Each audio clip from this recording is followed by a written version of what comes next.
Welcome, Dr. James Beckett, Sports Card Insights. This is a special episode about the 2023 Baseball Card Hall of Fame ballot that Ray from Philly, that's Ray Fonio, Mike Steveline, and Victor Roman have been working on. Delightful to share my picks with them. I'm sure I won't be batting 1,000 for the choices I made, but I give my rationale. A lot of fun going through it with those guys as I've done in past years. But thanks sponsors, Topps Panini, Upper Deck, Heritage Auctions, Huggins Scott Auctions, Mike Stadium Sports Cards, Burbank Sports Cards, ComC.com, and Beckett Media, Beckett Grading, Beckett Authentication.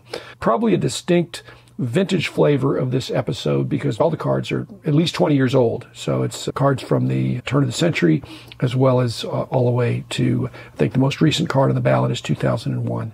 So I had a good time. I give my rationale, and those guys are doing all the hard work. I'm just looking at this ballot, as you should do. As I said, I'll put the link in my show notes, but just look it up on YouTube, probably on Ray's channel, as well as just Googling the 2023 Baseball Card Hall of Fame ballot with that Ray and Victor and Mike have assembled. It's a pictorial, so you get to see the card, and you check off the 10 that you like out of the 40 good choices. So I did that. And you can see, you can hear what I did. I actually was on their channel. This is just an excerpt reducing down to my 15-minute format. You can see on YouTube the way they dealt with it. So thanks, guys, and thanks, everybody, and here it is.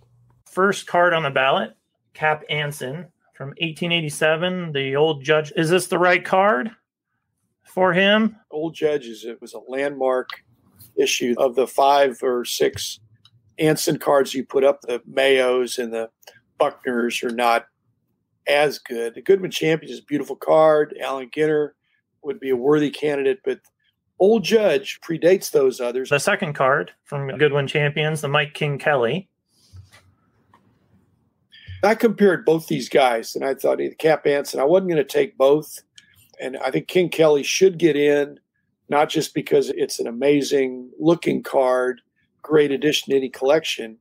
He had historical significance as well. But so did Cap Anson. So I lean toward Cap Anson on the Old Judge, and I have Mike King Kelly waiting a little bit, but not for long. Another Wagner card. We do have, obviously, the T206 portrait card in there, but this is the caramel card. He does have a few more here that I was looking at, but we picked the caramel one. I don't even know that it is the second best Wagner card. It was not on my ballot. Next one's the Ramley, Walter Johnson, the best card in the set. I'm voting for it, guys. I mean, a fabulous card. Back in the day when I was first collecting, Ramleys were always revered, and they had a special place because they were an odd size. Right. They weren't T206 size. They weren't Gaudy size. They were in between. I learned this was like the most expensive cigarette that you could buy back in 1909. On to Cy Young, the glove shows. Couldn't vote for it. When I'm thinking T206s, I'm not thinking about Cy Young. I'm thinking about Wagner and then Plank, which is the next guy. Okay. I voted for Plank. A great card, but okay. So here's a few other Cy Youngs. None of those dominate the others, but Cy Young needs to be in at some point. Right. Yeah. I'm in with Plank. If this were 40 years ago, Plank would be first ballot, first group. Yep. Mount Rushmore of cards back in the 80s. The T206, the speaker. Found some more speaker cards. Yeah, I'm looking for that T207 Brown back. Yep. But too many T206s for Dr. Beckett. The M116, there ought to be some representation. Those are beautiful cards. All right. We got the Lou Gehrig card. Rookie. He first came up in 1923 and played a few games, but his first full year was 1925 with the Yankees. Can a rookie be an oversized card? Not an exhibit, not in my book anyways. The distribution method of it was inside of these vending machines. Just never really viewed as a rookie card. You're right, Victor. Historically, that's true, but the last 10 or 15 years really has been recognized as a rookie card, which I'm with you, Victor. It breaks all the old rules, but then enough people are chasing it that's driven the price way up. But generally, exhibits are a bargain because they're oversized and they're thick stock and distributed through arcades and places like that. I really think this is a worthy card, and I did vote for it. What about another Gehrig here? I couldn't do both, but that is on a lot of people's grail list. I've never had that card. I could have had it and I don't have it, and I'm frustrated because that's a great card. But that's not why I'm not voting for it. I'm not voting for it because I voted for the exhibit. Okay. But for a reasonable period of time, this card should get in too. It's the key card of a really tough set. There are way less of these DeLongs than there are 33 Gaudis. Yeah. The set size is 24 cards, and the 15 of the 24 are Hall of Famers now. Moving on. Dizzy Dean, rookie card from his Gaudi. He's at best the seventh best card in the set. There's 4 Ruths and 2 Gehrigs. He doesn't compete with them. It's a beautiful card. Maybe it should get in there eventually. He was a personality. He was a great pitcher. He's worthy of being in the Hall of Fame, but I'd make him wait a little bit. Okay. 1934 Gaudi, Hank Greenberg. Your Beckett Almanac says this is a rookie card. I think it is. I think he'll eventually get in this Baseball Card Hall of Fame, but I didn't vote for him this time. But a worthy candidate. Yeah. And he doesn't get as much respect as he should. Gaudi Heads Up with cartoons, Joe DiMaggio. I think this is one of your suggestions. Yep. And number one, I would eventually vote for it. I didn't have room on my ballot this time, but you're totally doing the right thing by choosing the second series that has the cartoons. Yeah. I believe they're slightly tougher, but they're also just more of a work of art. The detail. I have that card. I love that card. The rookie card, Yogi Berra, 1948. Is this the right Bowman card? It might be an opportunity to go more toward a regional or some other kind of a tip top or something that was different, but on bread. Perhaps, yeah. So does Berra have your vote or not? No, I didn't, but I like the card. So the next card is this 1950-51 Tosteros. It didn't get respect back in the old days. It wasn't very well known. Anything that was outside the United States, because this is either a Cuban or Puerto Rican or some other kind of card. And then all of a sudden, when the hobby started growing and people looking for other stuff, this is a great card.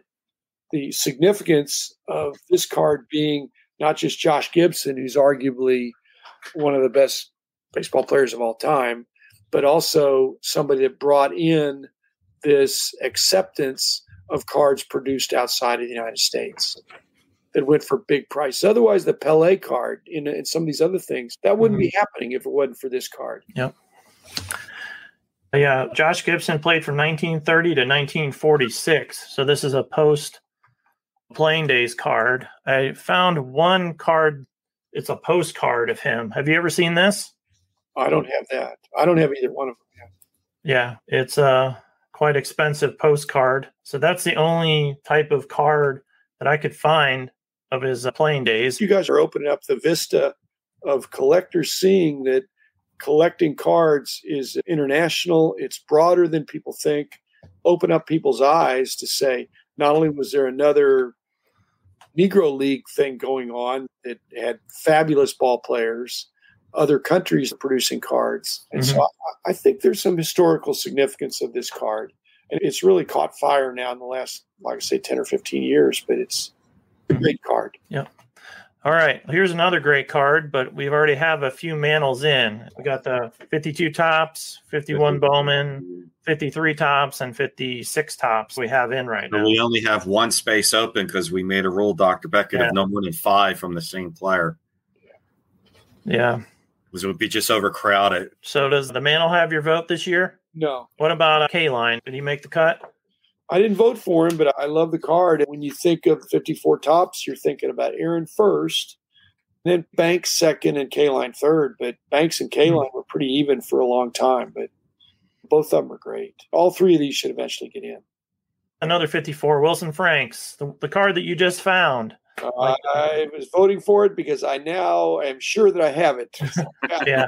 But I love that card. A condition really rare because of the white. So much of the white, it just shows if you got any kind of corner wear or edge wear, it's really obvious. It came in a hot dog package. In the old days, the guys that had all the top sets and all the Bowman sets, it was how many of these regionals, how many of these hot dog cards do you have? And this was always an iconic card. Awesome. Okay. All right. What about the human vacuum cleaners? Birch Robinson get in yet? I love Brooks Robinson, but I did not vote for him this year yet, even though it's in the tough series. But I'm going to make him wait. It's one of my favorite sets in the 50s. Yeah. Frank Robinson's in. That's the only one of those four that he's in. What other Brooks card would you put in? That's arguably the card to put in, I think. He has the 67, the short print high number, which is pretty valuable, but that's number 600 or something. Yeah. Yeah. I mean, it's got to be his rookie for Brooks.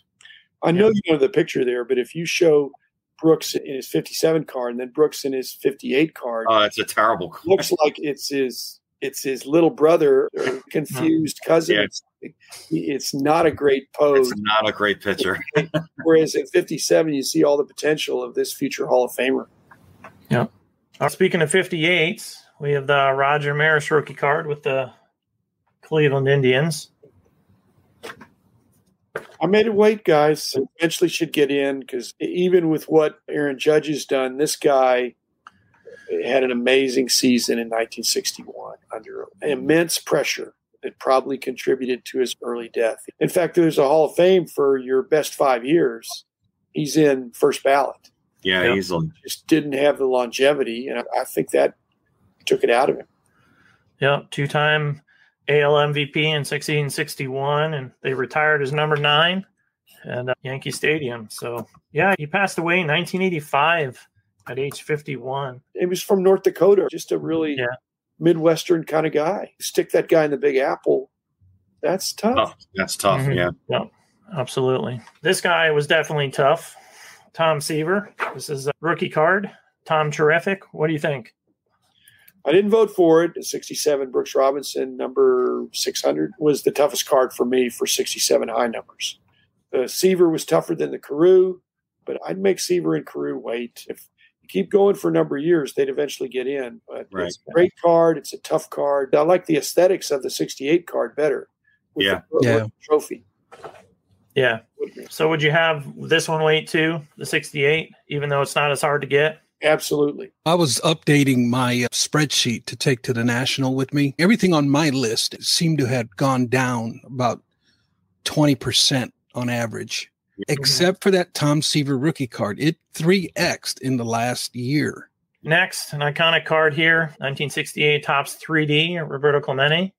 I'm predicting you're going to say yes. He's my guy, but I think mine is blank back, and I got it in the 70s. Yeah. That was the time to get anything that's valuable like that. It's a contemplative pose, clearly the best card in the set of a set that it may have been really just a test issue. Looking for the one with the exograph on the back, because I think that's the tougher version of it. Okay. What about Michael Jack Schmidt? John Keating's going to kill me, but I'm just not ready to vote for this card. It's a great card, a key card in the 73 set, but I don't vote for that much in the 70s and 80s, a heavy bias toward vintage. And this is still vintage, but it's more recent vintage. Okay. Would you rather have the 74? No, I think the 73 is... 73 is the better. Okay. Is good. Of Say and Hilton and Schmidt, in 73, Hilton, I think, was just as touted as those other guys. Yeah. And Say really had a great career. He did. And Schmidt, after 1 year, there'd be a lot of people giving up on him. The manager wanted to. But after he got going, 600 home runs later, the guy is arguably the best third baseman of all time. Yeah. No. All right. Speaking of home runs, we got a guy who hit a few right here, Eddie Murray. His best card. It did both ways. What you're showing is a pretty well-centered card, which is not happening that often. But Brad Askew's going to kill me, but I just can't vote for the Eddie Murray. It's a tough card. All 77, 78, 79, a lot of those years were not good quality control for Topps. There's a little help there of Photoshop, centering and stuff. I'll admit it. I doctored these photos. So It's your honesty. yeah, restored. You can put restored on my slab.